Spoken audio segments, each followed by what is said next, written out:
October 5th, 1,915 800,000 troops of the Central Powers attacked Serbia from 3 directions. The Serbian army, outnumbered and exhausted, was forced to retreat during the harsh winter and under terrible weather conditions.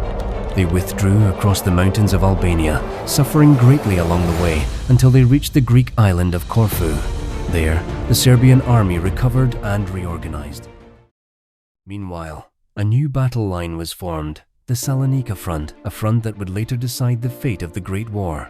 After the fall of Serbia and Montenegro, Austro-Hungarian forces entered Albania and pushed back the weak Italian troops stationed there, eventually reaching Greece, a country that was neutral at the time.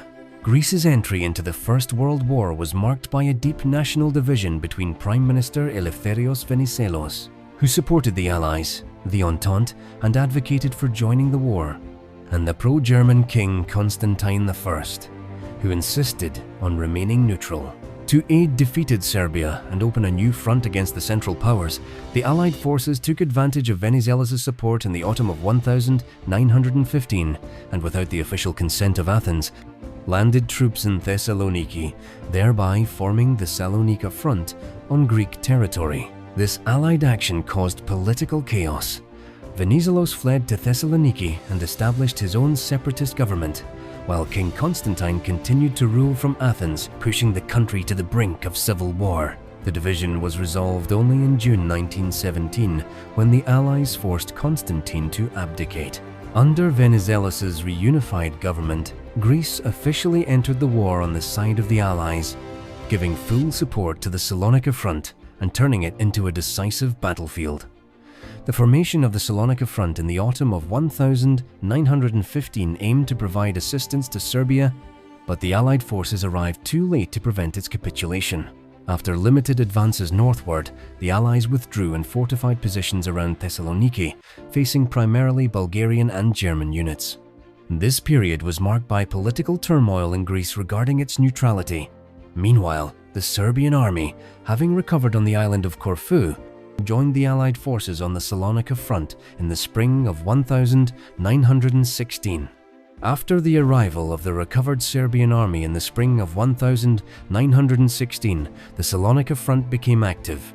In September 1916, the Serbian forces launched a major offensive, with the most significant engagement being the Battle of Kajmakchalan, where, at a tremendous cost, they captured the height known as the Gate of Freedom, the first part of their homeland regained. These battles led to the Monastir Bitola offensive, which resulted in the liberation of Bitola in November 1916.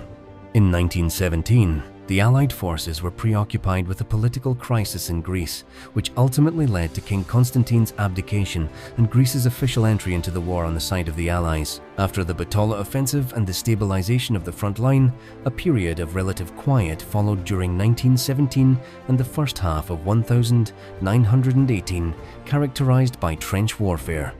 The Allied command, especially with the arrival of General Franche Desperay in 1918, began secretly gathering and repositioning forces, while the Serbian High Command developed detailed plans for a sudden and powerful breakthrough of the fortified Bulgarian and German positions. From the beginning of January to the beginning of September 1918, the Salonika Front experienced an operational stalemate, which was used for intensive preparations by the Allies, including the Serbian Army, for a decisive offensive.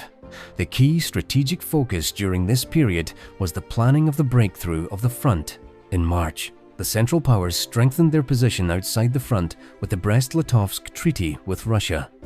This period was also marked by the spread of the Spanish flu, which affected troops on both sides.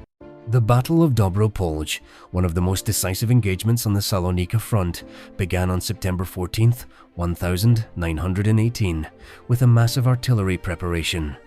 The code to start the bombardment was send 1 officer and 8 soldiers, signaling that the guns should open fire at 8 a.m. on September 1st, according to the Julian calendar, with the infantry assault set to begin the next day at 5:30 a.m. The bombardment lasted 21.5 hours, targeting Bulgarian positions and destroying their bunkers, effectively softening the defenses for the infantry assault. At 5:30 a.m. on September 15th, following the artillery preparation, silence fell along the front, broken by the shrill whistle signaling the start of the attack. The first echelon, composed of Serbian and French infantry, advanced across a cratered, moon-like landscape, seizing the enemy's front lines with remarkable speed. Following them were the second echelon units, the Yugoslav and Timok divisions. German and Bulgarian forces had fortified their positions with trenches and bunkers in the rock, attempting to slow the advance. The breakthrough occurred precisely at the junction of two Bulgarian sectors, preventing the enemy from organizing a coherent defense. Bulgarian units began surrendering, while others panicked and fled, shouting, "Run alive, the dead are coming." They believed the Serbian army, having endured the Albanian ordeal, had already been destroyed. In the relentless advance that lasted several days, Serbian soldiers demonstrated extraordinary determination and morale. The speed of their infantry was so impressive that even the French cavalry, mounted on horseback and traditionally more mobile, could hardly keep pace with the Serbian ranks. This vivid scene highlighted the remarkable momentum and zeal of the Serbian troops as they pressed forward, unstoppable in their drive to liberate their homeland. The Serbian breakthrough caused a full-scale collapse of Bulgarian resistance. Retreating units could not regroup, and Allied aircraft bombed the withdrawing forces, turning a retreat into a rout. Bulgaria capitulated on September 30th, 1918, signing the Armistice of Salonika and effectively exiting the war. King Ferdinand abdicated and went into exile 4 days later. The impact of the Serbian offensive was so extraordinary that German Emperor Wilhelm II angrily declared, "62,000 Serbian soldiers decided the war. Shame."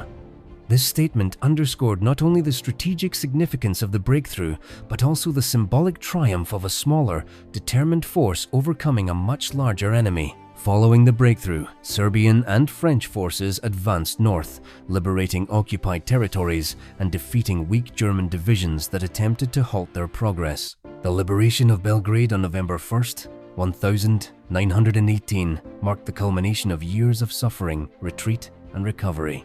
By November 10th, Francesco Despri's army had crossed the Danube, preparing to enter central Hungary, when the war finally concluded. Count Gyula Karolyi, leading the revolutionary Hungarian government, arrived in Belgrade and requested an armistice. The Battle of Dobro Polje demonstrated the extraordinary courage, resilience, and tactical acumen of the Serbian army.